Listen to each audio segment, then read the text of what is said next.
Assalamualaikum warahmatullahi wabarakatuh. Sahabat muslim hafizahumullah. Kali ini kita sedang berada bersama Kiai Haji Sarmidi Husna. Beliau adalah pengurus Lembaga Bahsul Masail, pengurus besar Nahdlatul Ulama. Assalamualaikum Pak Kiai. Waalaikumsalam. Sehat Mas? Alhamdulillah sehat kabarnya. Gini Pak Kiai, kita ingin ngobrol-ngobrol tentang Bahsul Masail. Jadi di luar sana itu banyak orang yang penasaran gitu, ingin tahu apa sih Bahsul Masail. Kita akan bahas secara detail. Gimana nih, apa sebenarnya Bahsul Masail itu? Iya. Assalamualaikum warahmatullahi wabarakatuh. Terima kasih Mas Noval Mas Noval, bahwa memang PBNU atau Nahdlatul Ulama secara umum itu menggunakan dalam hal fatwanya itu menggunakan diksi Bahsul Masail. Bahsul Masail itu adalah membahas jawaban keagamaan yang bersumber dari baik nas Al-Quran, hadis, kaul ulama dan sebagainya. Itu Bahsul Masail. Jadi kita tidak menggunakan diksi fatwa karena kiai-kiai kita itu sangat tawadhu, tidak sampai ke makomnya mujtahid yang bisa mengeluarkan fatwa, tapi menggunakan diksi Bahsul Masail, membahas jawaban-jawaban keagamaan untuk diambil sebuah hukum. Itu Bahsul Masail. Nah, aktivitas Bahsul Masail itu sebenarnya sebelum NU berdiri itu sudah ada. Sudah ada sebelum NU ada, itu sudah sering Bahsul Masail di pesantren-pesantren itu sudah ada. Jadi sebenarnya Bahsul Masail ini adalah merupakan kelanjutan dari aktivitas di pesantren-pesantren yang dulu ketika ada problem keagamaan belum diketahui hukumnya, itu diadakan Bahsul Masail untuk menjawab hukum yang disampaikan oleh masyarakat dan atau kelompok masyarakat yang membutuhkan jawaban hukum keagamaan itu. Nah, saat NU berdiri, ketika melaksanakan muktamar pertama kali, itu juga pertama kali muktamar itu ada aktivitas Bahsul Masail, di mana waktu itu Bahsul Masail yang pertama yang paling dirujuk sampai sekarang itu adalah Bahsul Masail tentang keputusan NU itu bermadhab. Itu adalah Bahsul Masail yang pertama yang sering dirujuk bahwa NU itu bermadhab. Madhabnya 4, dari sisi fikih, kemudian dari sisi akidah itu Maturidiyah dan Asy'ariyah Maturidiyah. Dari sisi tasawuf itu Imam Ghazali, menurut Imam Ghazali. Nah, itu NU bermadhab. Nah, Bahsul Masail ini berkembang terus dari muktamar ke muktamar, selalu ada Bahsul Masail. Kemudian ketika NU memutuskan ada musyawarah nasional itu juga ada Bahsul Masail. Kemudian ketika tahun 1992 ketika NU merubah atau mengakomodir pola-pola pembahasan di Bahsul Masail ini, kemudian ada tambahan-tambahan Bahsul Masail yang di situ ada pembagian komisi-komisi. Nah, di tahun 92 itu kan memutuskan sistem pengambilan keputusan di Nahdlatul Ulama. Nah, keputusan yang pertama itu NU itu keputusannya kauli. Harus berdasarkan kaul. Teknisnya berarti kalau ada persoalan itu ngambil kaul dari ulama di kitab gitu. Di kitab kuning. Nah, jadi ketika ada masalah kemudian bisa dijawab dengan kaul ulama, ya udah pakai kaul ulama. Ada perkataan ulama siapa ada pendapat itu atau turunannya gitu. Ada pendapat ulama yang di situ sudah memutuskan, ulama itu menyebutkan bahwa hukumnya ini adalah seperti ini. Nah, itu kita ambil. Kemudian yang kedua itu ilhaqul masail binadzairiha. Jadi kalau ilhaq itu kan semacam kias. Kalau kias itu dari furu' ke nas, tapi kalau ilhaq itu kan dari furu ke furu. Dari furu itu maksudnya cabang gitu ya? Cabang. Pembahasan yang sifatnya cabang itu ke cabang. Nah, contohnya kalau furu itu kan gini. Tausiatul Mina, ya Mina, perluasan Mina itu kan furu. Nah, kemudian diilhakkan dengan sholat Jumat sah meskipun di luar masjid karena masih mutasil gitu kan, mutasil. Nah, mabit di Mina yang tempatnya itu sudah di Musdalifah itu juga sah karena masih mutasil. Itu di banyak ulama yang mengatakan itu ilhak dengan sholat Jum'ah yang tumpah itu, yang sudah tidak muat masjidnya, itu ilhak. Kemudian yang ketiga, kalau kaul tidak ada, ilhak tidak bisa, ya nanti istimbat manhaji itu. Istimbat manhaji itu dikhususkan di Lampung, 92, ya? Lampung. Kemudian operasionalnya yang terkait ilhak, yang terkait istimbat manhaji itu dibahas di beberapa muktamar dan munas. Misalnya munas Munas Surabaya itu membahas tentang ilhak dan takrir misalnya. Itu kemudian di Muktamar Jombang membahas tentang istimbat makosidi. Itu kan bagian dari yang istimbat manhaji itu. Seperti apa contohnya gitu biar pemirsa mudah manhaji itu metode manhaji. Metodenya jadi karena tidak ada kaul, karena tidak bisa ilhak, jadi dibahas oleh para kiai dengan menggunakan metode usul fikih dan kaidah fikihnya para ulama-ulama madhab itu, gitu. Jadi nanti jawabannya bisa dasarnya itu usul fikih atau dasarnya kaidah fikih, gitu. Itu istimbat manhaji, dan juga bisa menggunakan pendapat-pendapat yang memang berkaitan tapi tidak secara langsung. Nah, itu ada beberapa keputusan tahun 80-an itu memang sudah bisa dikatakan itu istimbat manhaji karena jawabannya cukup dengan kaidah fikih. Itu ada itu tentang kalau nggak salah tentang cangkok mata atau apa itu jawabannya dengan kaidah fikih. Nah, itu bagian dari istimbat makosidi. Jadi karena tidak ada kaul, tidak ada aqwalul ulama yang bisa disandarkan, bisa jadi dasar, juga tidak ada kaul ulama yang bisa diilhakkan. Ya, akhirnya kita bahas untuk secara makosidi, secara manhaji, dan kita memutuskan hukumnya. Ya, manhaji. Tapi itu belum banyak dipakai. Masih banyak yang banyak ya masih kaul dan ilhak itu. Yang paling banyak justru kaul, ilhaknya juga nggak banyak juga. Itu. Nah, setelah 92, kemudian tahun 94 itu mulai membagi yang namanya Bahsul Masail itu ada 2 komisi ya 94 itu. Ada komisi waqi'iyah dan ada komisi maudhu'iyah. Di mana komisi waqi'iyah itu membahas terkait halal haram, boleh tidak boleh, itu waqi'iyah. Contoh kalau di Muktamar 94 itu ada satu masalah itu dibahas 2 komisi, yaitu tentang lingkungan. Nah, di komisi waqi'iyah itu membahas bagaimana hukumnya pencemaran lingkungan, itu di waqi'iyah. Haram, tidak boleh, itu waqi'iyah.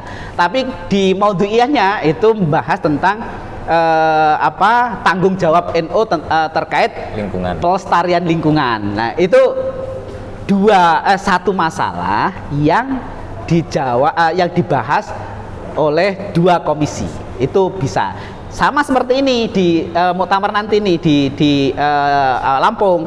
Ada satu masalah yang dibahas 3 komisi. Apa itu? Tentang agraria. Itu waqi'iyah membahas Maudhu'iyah membahas, Qanuniyah juga membahas. Itu persoalannya sama tapi pisau analisisnya, perspektifnya berbeda. Perspektifnya gitu. Kita bidik dari tiga kacamata itu. Tiga kacamata itu. Itu Maudhu'iyah, Komisi Maudhu'iyah itu mulai tahun 94. Kemudian mulai ada Qanuniyah yang membahas terkait peraturan perundang-undangan, baik yang terkait rancangan perundang-undangan ataupun kita telaah undang-undang yang sudah ada atau kita mengusulkan rancangan perundang-undangan. Itu yang menjadi pokok bahasan dari Qanuniyah. Yang mulai tahun berapa ini? Kalau Qanuniyah mulai tahun 2006. Jadi 2006 itu mulai ada pembahasan tentang Qanuniyah, ada Komisi Qanuniyah yang selalu membahas tentang perundang-undangan. Saya kira itu, Mas Novar. Gini, kalau saya seorang awam ingin tahu bagaimana Kiai NU itu menjawab, itu gimana? Misalnya ada persoalan, terus Bapak sendiri, pertama, saya dikasih pertanyaan ini, nyari di kitab, terus ini gimana itu prosesnya dari detail ya, 1, 2, 3 tahapannya. Misalnya Kiai NU disodori sebuah persoalan gitu, dia akan menjawab seperti apa? Buka kitab dulu, terus gimana Qur'annya, hadisnya atau gimana gitu? Digambarkan secara biar orang paham. Jadi berbeda kalau ada mustafti, kalau istilahnya mustafti ke individu dengan mustafti yang ke lembaga Bahsul Masail, kan gitu. Jadi kalau mustafti ke individu mungkin kiai yang ditanyai bisa langsung jawab, atau nanti dulu saya jawab, saya cari rujukannya dulu, bisa seperti itu. Nah, tapi kalau LBM yang ditanya itu kita diskusikan dulu, kemudian kalau memang ini layak didiskusikan, dibahas di LBM tingkat PBNU, ya kita agendakan untuk dibahas. Kemudian kalau tidak layak untuk didiskusikan atau dibahas di PBNU, LBM PBNU, ya kita delegasikan ke PWNU atau PCNU, sehingga kita mempunyai standar seleksi masalah yang harus dibahas di PBNU, dan ada yang cukup dibahas PW bahkan PC saja. Nah, itu punya strategi itu. Nah, kalau sudah disepakati mau dibahas di PBNU, nah ini mau dibahas di Bahsul Masail Muktamar atau Munas. Kalau sudah dekat Munas, kita bahas di Munas. Nah, ketika sudah mendekati Muktamar, kita juga dorong ke Muktamar. Nah, sebelum membahas itu, tentu yang namanya orang yang dimintai fatwa akan minta penjelasan. Tasawurnya seperti apa? Karena masalah-masalah itu berbeda-beda, kiai bisanya itu fikih, maka ketika kalau tasawur tentu harus mengundang ahli. Kalau pertanyaannya tentang kedokteran, ya kita mendatangkan ahli yang terkait kedokteran. Kedokteran itu pun ada macam-macam. Ada yang kalau penyakit dalam, ada tentang kulit, ada macam-macam. Itu kita harus menyeleksi siapa yang ahli yang kita undang supaya pas dengan tema yang kita bahas. Nah, kalau sudah tasawurnya sudah jelas, maka kita agendakan untuk pembahasan dan menyimpulkan keputusan. Nah, itu prosesnya seperti itu. Dan kalau Munas dan Muktamar, selain kita menampung usulan atau mustafti dari perorangan, lembaga, kita juga minta ke PWNU, PCNU kalau punya ada usulan pembahasan, kita tampung juga. Seperti itu, Mas. Jadi ada banyak opsi ya kira-kira untuk menjawab itu. Ada metode qauli, ilhaqi, terus yang satu itu manhaji ya, manhaji atau istilah kerennya mungkin secara metodologis gitu ya. Secara metodologis. Nah, itu terkait dengan Bahsul Masail NU yang juga ketika membahas persoalan-persoalan yang para kiai itu kurang begitu paham, mendatangkan ahlinya gitu kira-kira. Jadi kalau ada tanggapan dari orang-orang, kok ini bukan ahlinya kok membahas itu, enggak, karena misalnya terkait dengan kedokteran juga mengundang ahli, ahlinya. Jadi soal pertanian ngundang ahli yang pertanian. Soal agraria ngundang ahli agraria. Jadi itu sudah. Dari awal sampai tahun 2021 ini itu Basul Masail tidak statis ya. Dalam membahas hukum itu selalu ada perubahan-perubahan terus ya Pak. Iya. Kalau dari sisi metodenya hampir sama. Cuman dari sisi pengelompokannya itu berbeda-beda. Setelah 92 itu mungkin pembahasan mulai beranjak. Ketika kaul tidak ada boleh berani pakai manhaji kan gitu. Kalau sebelum 92 itu nggak berani. Oke. Sekarang kita beralih ke tema yang itu merespon ya. Sekarang itu banyak orang juga bertanya melalui melalui internet ya. Apakah nanti Basul Masail NU ini, LBM NU ini ke depan juga akan menyiapkan platform itu? Artinya orang jika tanya itu juga bisa langsung bisa langsung direspon oleh Basul Masail ini atau gimana? Karena kalau dulu kan kita masih kehidupan masih tanya ke desa atau sekarang kan sudah zaman segini nih, jadi orang banyak pertanyaan bisa langsung istilahnya ketik lewat aplikasi atau lewat ini. Gimana merespon perkembangan zaman ini LBM? Ya, biasanya orang bertanya itu kan ada kategorinya ya. Ada kategori yang sudah jelas hukumnya, tidak perlu dibahas, tapi tinggal menyampaikan hasil hukum yang sudah diputuskan. Itu kan tinggal disampaikan saja, itu sudah maklum. Sudah maklum ya udah disampaikan saja. Tapi kalau memang benar-benar dia belum ada hukumnya, ya baru kita bahas. Kasus atau hukumnya itu baru ya? Baru. Zaman Nabi nggak ada gitu. Baru, jadi harus dibahas. Kalau sudah ada hukumnya, ya udah nggak perlu dibahas, disampaikan saja. Oh ini seperti ini, selesai. Tapi kalau baru ya harus bahas, ada ahli yang harus harus didatangkan dan sebagainya. Nah, terkait pertanyaan-pertanyaan lewat internet dan sebagainya, ya kategorinya itu kalau memang perlu didiskusikan, perlu masalah baru, perlu dibahas masailkan, ya kita bahas masailkan. Oke, gitu. Sudah berapa tahun Kiai bergelut di dunia perbasul masailan ini? Saya sendiri. Ya. Saya mulai aktif di ruangan Basul Masail itu tahun 2007. 2007. Kalau berdasarkan pengalaman dari 2007 itu, apa yang paling sulit ya katakanlah dalam Basul Masail itu atau dalam memecahkan persoalan itu paling sulitnya itu di apa gitu? Ya biasanya kalau ada Basul Masail kok sulit memutuskan, itu tasawurnya yang belum jelas. Tasawur itu mungkin bisa diterjemahkan penjelasan.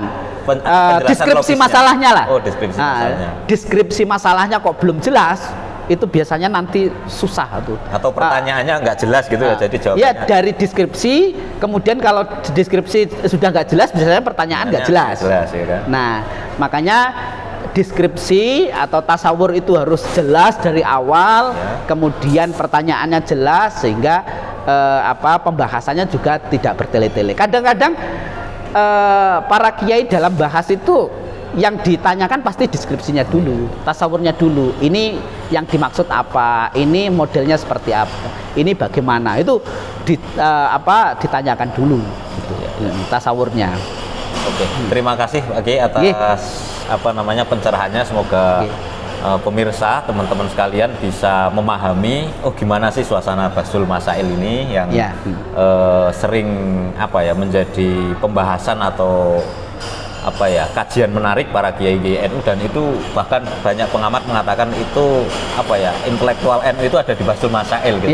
Kalau mau lihat NU intelektualnya itu lihatlah Basul Masail, NU atau pesantren kira-kira.